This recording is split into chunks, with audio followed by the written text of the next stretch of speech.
नमस्कार दोस्तों, पंडित जवाहरलाल नेहरू भारत के पहले प्राइम मिनिस्टर। आज के दौर में दुनिया भर के वर्ल्ड लीडर उन्हें सम्मान के नज़रों से देखते हैं, लेकिन अगर उन्हें कहीं पर ज़्यादा बदनाम किया जाता है, सबसे ज़्यादा गालियां दी जाती है, तो असल में हमारा देश भारत है। दूसरी तरफ इंडिया में फर्जी खबरें फैलाया जाता है, तो कभी कभी इन पर अजीबोगरीब आरोप लगाया जाता है। आज की कुछ समस्या को लेकर भी इन्हीं कटघरे में खड़ा किया जाता है। हद तो तब हो जाती है जब लोग इनकी औरतों के साथ कुछ फोटोज को सर्कुलेट करते हैं, ये दिखाने के लिए कि देखो नेहरू कितने कैरेक्टरलेस आदमी थे। आज व्हाट्सएप यूनिवर्सिटी के दौर में लोग कुछ भी शेयर कर देते हैं बिना कुछ समझे। यही कारण है कि आज हम सब असली सच्चाई से अनजान रह जाते हैं। क्या है इन सभी फोटोज के पीछे की असली सच्चाई, आइए जानते हैं इस वीडियो के माध्यम से। इससे पहले आप चैनल पर नए हैं तो चैनल को सब्सक्राइब कर दें इस तरह की जानकारी भरी वीडियो देखने के लिए।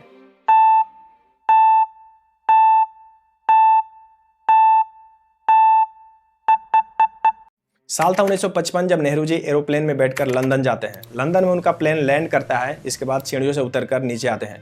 उनके स्वागत के लिए नीचे वहां उनकी बहन विजयलक्ष्मी पंडित खड़ी होती है। नेहरू जी को देखकर उनकी बहन बहुत खुश हो जाती है। नेहरू जी जहाज से उतर के अपनी बहन से मिलते हैं और फिर उन्हें गले लगाते हैं। अब यहाँ पर यदि अल्बर्ट आइंस्टाइन टाइम ट्रेवल का जुगाड़ कर दिए होते हैं तो मैं समय से थोड़ा सा पीछे जाता और नेहरू जी से बोलता कि आप अपनी बहन से गले मत मिलिए। भविष्य में लोग इसी फोटो का दुरुपयोग करेंगे आपको बदनाम करने के लिए। दोस्तों, इस फोटो को 1955 में लंदन एयरपोर्ट पर फोटोग्राफर होमई व्यारावाला द्वारा ली गई थी। विजयलक्ष्मी पंडित के बारे में आपको बताऊं तो स्वतंत्रता सेनानी थी और 3 बार जेल जा चुकी थी, 1932, 1940 और 1942 में, क्योंकि वो अंग्रेजों के खिलाफ सिविल डिसोबीडियंस मूवमेंट में शामिल थी। जब 1935 में देश में भारत सरकार अधिनियम लागू हुआ और उसके तहत 1937 में कई प्रांतों में कांग्रेस की सरकारें बनी, जिसमें विजयलक्ष्मी पंडित को उत्तर प्रदेश संयुक्त प्रांत का कैबिनेट मंत्री बनाया गया। और इस तरह विजयलक्ष्मी पंडित अंग्रेजों के राज में किसी कैबिनेट पद पर रहने वाली प्रथम भारतीय महिला बनी। इस दौरान विजयलक्ष्मी पंडित को 1953 में संयुक्त राष्ट्र महासभा का अध्यक्ष चुना गया और वे इस पद पर आसीन होने वाले विश्व की प्रथम महिला बनी। विजयलक्ष्मी पंडित वह शख्सियत थी जिसके कारण देश में पंचायती राज व्यवस्था लागू हुई थी। 1955 में पंडित नेहरू जब लंदन में आए थे तो उस समय उनकी बहन यूनाइटेड किंगडम में इंडिया की हाई कमिश्नर थी। एयरपोर्ट पर वो अपनी बेटी नयनतारा के साथ पंडित नेहरू को रिसीव करने आई थी और यहीं पर वो फोटो क्लिक करी गई थी। इसी समय एक और फोटो सर्कुलेट की जाती है नेहरू जी को बदनाम करने के लिए, जब नयनतारा अपने मामा नेहरू को किस कर रही होती है।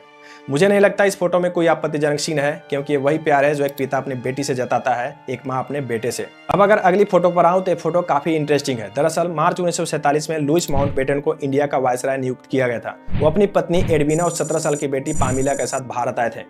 एक ऐसा समय था जब देश में आज़ादी को लेकर काफी चर्चा चल रही थी अंग्रेज और भारतीय नेताओं के बीच में, और इसी समय नेहरू और एडविना काफी अच्छे और करीबी दोस्त बन गए।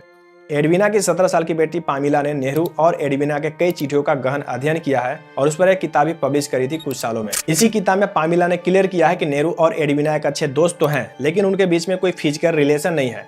इनमें से एक फोटोज में आप देख सकते हैं कि कैसे यहाँ पर पामिला नेहरू के साथ खड़ी है और उनके बैकग्राउंड में एडविना और लुईस माउंटबेटन है। इस फोटो को देखिए, इसमें नेहरू मजाकिया अंदाज में है और एडविना के साथ लुईस माउंटबेटन भी है। नेहरू जी का अंदाज कोई एलियन का नहीं है, जिससे व्हाट्सएप यूनिवर्सिटी वाले लोग इतने उतावले हो जाते हैं और तरह तरह के बातें करते हैं। आप भी अपने दोस्तों के साथ कभी कभी इस अंदाज में हंसते होंगे। इस तरह से पंडित नेहरू की एक और फोटो आती है जिसमें वो स्मोक कर रहे होते हैं। हम सभी जानते हैं कि स्मोकिंग करना बुरी आदत होती है और हमारे शरीर के लिए काफी खतरनाक भी है, लेकिन सिगरेट पीना, स्मोक करना एक बुरी आदत है। इससे आप किसी के कैरेक्टर को जज नहीं कर सकते हैं। दुनिया में मुसोलिनी, नाजी, हिटलर जैसे कई लोग हैं जो कि स्मोक नहीं करते थे। इसका मतलब ये नहीं हुआ कि वो अच्छे लोग थे। Albert Einstein, Sigmund Freud, Netaji Subhash Chandra Bose आदि ऐसे कई लोग हैं जिन्हें बुरा इंसान नहीं कर सकते सिर्फ इसलिए कि वह स्मोकर थे। अब आते हैं अपनी नेक्स्ट फोटो पर और जानते हैं इसके पीछे की कहानी। अम्मू स्वामीनाथन एक स्वतंत्रता सेनानी थी और 1942 में उन्हें जेल जाना पड़ गया था। 1952 में उन्हें लोकसभा में इलेक्ट कर लिया गया था, इसलिए वो पंडित नेहरू को जानती थी। नेताजी सुभाष चंद्र बोस की जो आज़ाद हिंद फौज थी उसके रानी झांसी रेजिमेंट को लीड किया था उन्हीं की बेटी लक्ष्मी ने। इसके अलावा अम्मू की एक और छोटी बेटी थी मृणालिनी साराभाई, जो कि एक क्लासिक डांसर थी। इस फोटो में जो आप महिला देख रहे हैं वो मृणालिनी है। इनकी उम्र करीब इंदिरा गांधी के सेम थी। 1927 में पंडित नेहरू चेन्नई में आए थे, इनके घर खाना खाया था। इसके बाद शांति निकेतन गए नए हिंदी भवन को खोलने के लिए। एक इंटरेस्टिंग फैक्ट यहाँ पर शायद ही किसी को पता होगा, मृणालिनी के जो हस्बैंड थे वो भारत के प्रसिद्ध वैज्ञानिक विक्रम साराभाई थे, जिन्हें आज हम father of Indian space program के नाम से जानते हैं। इनके पीछे की कहानी इसलिए बता रहा हूँ क्योंकि देखा जाए तो नेहरू काफी करीब थे इनके परिवार से। मृणालिनी साल 2009 में लाइव मिनट से बात करी थी और इस फोटो के बारे में बताया था। उन्होंने कहा था कि 1948 में एक डांस ड्रामा में परफॉर्म कर रही थी जिसका नाम था मनुष्य। पंडित नेहरू उनकी परफॉर्मेंस को देखने आए, बाद में गले मिले और उन्हें कांग्रेचुलेट भी किया। उसी समय पर यह फोटो क्लिक करी गई थी। यहाँ भी एक बात वही आई कि यह कोई अनजान औरत नहीं है, यह एक फैमिली फ्रेंड है। फाइनली एक और फोटो है। इस फोटो में आप देख सकते हैं जैकलीन कैनेडी को, उस समय की फर्स्ट लेडी यूएसए, यानी कि wife of former US president John F Kennedy. 1962 में भारत आई थी। यह एक सद्भावना यात्रा था। यह अपनी बहन ली लॉर्जविल, यूएस एम्बेसडर जेके कॉलवरात और इंदिरा गांधी के साथ उस समय काफी जगहों पर घूमने गई। ये जो फोटो है उसमें ऐसा कुछ भी नहीं है। इस फोटो में नेहरू उनके माथे पर तिलक लगाकर उनका स्वागत कर रहे हैं। हालांकि लोग इसी फोटो को बिना किसी जानकारी के मिसयूज करते हैं।